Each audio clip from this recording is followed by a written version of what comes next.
नमस्कार, the mama's रेसिपीमध्ये आपलं स्वागत आहे। तर आज आपण राजस्थान स्पेशल घेवर मिठाई करणार आहोत। सध्या खूपच ट्रेंडिंगमध्ये आहे, तर म्हटलं चला आपण पण करून बघूया। ही मिठाई आपल्याला 4 टप्प्यामध्ये करायची आहे। तर आधी आपण पहिला टप्पा बघूया। पहिल्या टप्प्यामध्ये आपल्याला घेवरचं बॅटर तयार करून घ्यायचं आहे।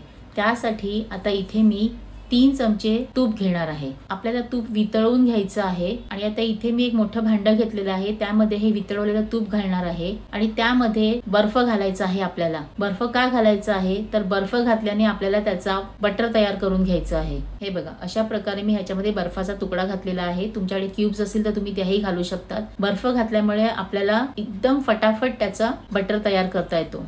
हे बघा, तुम्ही बघू शकतात की अगदी 2 मिनिटांमध्ये त्याचं बटर तयार झालेलं आहे। अशा प्रकारे आपण बटर तयार करून घ्यायचं आहे आणि त्यातला बर्फ बाजूला काढून घ्यायचा आहे आणि जे काही पाणी असेल त्यातलं तेही बाजूला काढून घ्यायचं आहे। तुम्ही बघू शकता की किती छान बटर तयार झालेलं आहे आणि पाणी वेगळं आहे। तर आता बर्फ आणि पाणी वेगळं काढून घ्यायचं आहे। आजूबाजूला बटर सगळं काढून घ्यायचं आहे आणि पुन्हा एकदा हाताने 1 मिनिट फेसून घ्यायचं आहे व्यवस्थित। आता त्यामध्ये आपल्याला घालायचं आहे 1 वाटी मैदा एकदम नाही घालायचा आहे, थोडा थोडा करून घालायचा आहे। आता घेतलेला आहे मी 1 वाटी थंड पाणी। इथे पाणी थंडच लागणार आहे आणि थंड दूध अर्धा वाटी। प्रत्येक वेळी आपल्याला थंडच पाणी आणि थंडच दूध घ्यायचं आहे आणि थोडं थोडं करून सगळं एकत्र एकजीव करून घ्यायचं आहे। त्याच्यामध्ये गुठळ्या राहता कामा नये, असं छान फेसून घ्यायचं त्याला। हे बघा, अशा प्रकारे छान फेसून घ्यायचं आहे आणि राहिलेलं आपलं जे काही दूध आणि पाणी आहे, थंड मैदा आहे, ते सगळं ह्यामध्ये घालून घ्यायचं आहे आणि छान बॅटर आपल्याला करून घ्यायचं आहे। तर इथे आपला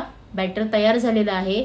तो पूर्णपणे थंड चिल करण्यासाठी मी फ्रीज मध्ये ठेवत आहे, कारण की आपल्याला बॅटर थंड। आता दुसरा टप्पा म्हणजे आपल्याला रबडी तयार करून घ्यायची आहे। तर इथे मी अर्धा लिटर दूध गरम केलेलं आहे। हे बघा, तुम्ही बघू शकता त्याला साई सुद्धा आलेली आहे। आधीच गरम करून ठेवलं होतं म्हणजे जास्त वेळ जाणार नाही। हे दूध आपल्याला सतत चमच्यानी ढवळायला लागणार आहे। सतत ढवळत राहायचं आहे म्हणजे ते बुडाला लागणार नाही। आणि थोडं थोडं करून आपल्याला त्याच्यामध्ये घालायचं आहे मिल्क पावडर। तर इथे मी 1 वाटी मिल्क पावडर घेतलेला आहे अर्धा लिटर दुधाला, पण ती एकदाच सगळी घालायची नाहीये, थोडी थोडी करून घालायची आहे म्हणजे त्याच्यात गुठळ्या होणार नाही। आणि कंटिन्यूअस आपल्याला त्याला चालवत राहायचं आहे। चमचा सतत त्याला ढवळवायचा चमच्याने। असं करून सगळी मिल्क पावडर त्यात घालून घ्यायची आहे आणि आपल्याला दूध ते आटवून घ्यायचं आहे। जर तुम्हाला मिल्क पावडर घालायची नसेल तर तुम्ही 1 लिटर दुधापासून त्याला आटवून अर्ध करून त्याची रबडी करू शकता। हे बघा, या प्रमाणाची छान उकळ येत असताना या स्टेजला आल्यानंतर आपण त्याच्यामध्ये अगदी 2 चमचे साखर घालायची आहे। साखर खूप जास्त घालायची नाही आहे आणि सारखं त्याला पुन्हा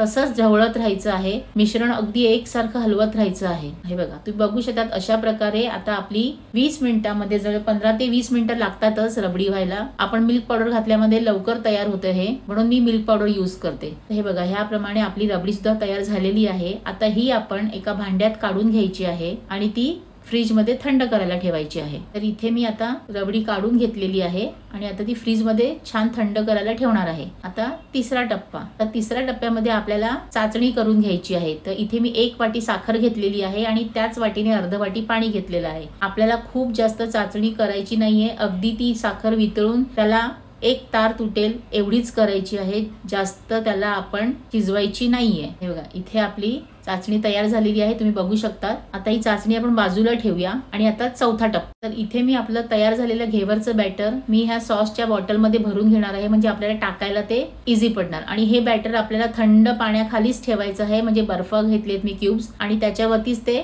भांडं ठेवायचं, म्हणजे ते आपल्याला चिल पाहिजे, थंड असायला पाहिजे बॅटर पूर्णपणे। आता चौथा टप्पा आणि शेवटचा टप्पा म्हणजे आता आपल्याला घेवर करून घ्यायचं आहे। तर इथे मी कढईमध्ये तेल घेतलेलं आहे आणि माझ्याकडे अशी एक रिंग होती मल्टीपर्पज कटर, म्हणून तर मी ती यूज करत आहे। तुमच्याकडे काय असेल त्याप्रमाणे वापरा, नाहीतर आपण असं एखादं उभं भांडं घेऊन पण त्यात घेवर करू शकतो। आता इथे मी असं ह्या पद्धतीने या बॉटलच्या साह्याने हे सगळं घेवरचं बॅटर जे आहे ते थोडं थोडं करून टाकणार आहे। हे बघा, तुमच्या लक्षात येत असेल जसं जसं आपण टाकतो ते थोडं थोडं बाजूला पसरत जातं आणि थोडंसं चमच्याच्या किंवा एखाद्या लाटण्या वगैरेच्या साह्याने तुम्ही ते थोडंसं मध्ये आपण त्याला गॅप करू शकतो। हे बघा, ह्या पद्धतीने मी हे आपलं असं घेवर तयार झालेलं आहे आणि छान त्याला जाळी पण आलेली आहे। साईडनी कडाही छान सुटलेल्या आहेत आणि अशा प्रकारे आपलं हे घेवर तयार झालेलं आहे। आता आपण ते काढून घेऊया। छान जाळी पण आलेली आहे आणि मस्त घेवर झालेलं आहे आपलं। आता त्याला आपण त्याच्यावरती जी चाचणी आपण तयार केलेली आहे ती आता ह्याच्यावरती आपण टाकून घ्यायची आहे, म्हणजे त्याच्यामध्ये तो गोडवा येणार. सगळी व्यवस्थित टाकून घेतली का आपण आता त्याच्यावरती जी आपण रबडी तयार केलेली आहे ती व्यवस्थित लावून घेणार आहोत. अशा प्रकारे हलक्या हाताने छान अशी सगळीकडनं व्यवस्थित लावून घ्यायची आहे ती रबडी. ती सुद्धा छान थंड झालेली आहे.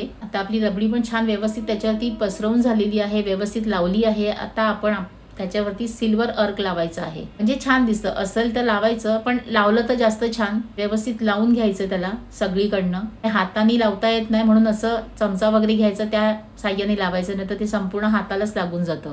हे जरा डिफिकल्ट आहे. सिल्वर अर्क लावायचं म्हणजे थोडंसं किचकट काम आहे, म्हणून अशा प्रकारे लावून घ्यायचं ते. आणि आपल्याला आवडेल त्या ड्रायफ्रुट्सनी आपण त्याला छान गार्निश करायचं आहे. इथे मी पिस्ता आणि थोडेसे रोज पेटल्स घेतलेले आहेत, त्याच्याने गार्निश केलेलं आहे. तर तुम्ही बघू शकता आपला छान राजस्थानी घेवर इथे तयार झालेला आहे. तुम्ही पण एकदा नक्की ट्राय करा. घरी घेवर करण्याचा आनंद खूप वेगळा आहे. तुम्ही सुद्धा करून बघा. आणि अशा छान छान रेसिपीसाठी द ममाज रेसिपीला लाईक, शेअर आणि सबस्क्राईब करायला मात्र विसरू नका.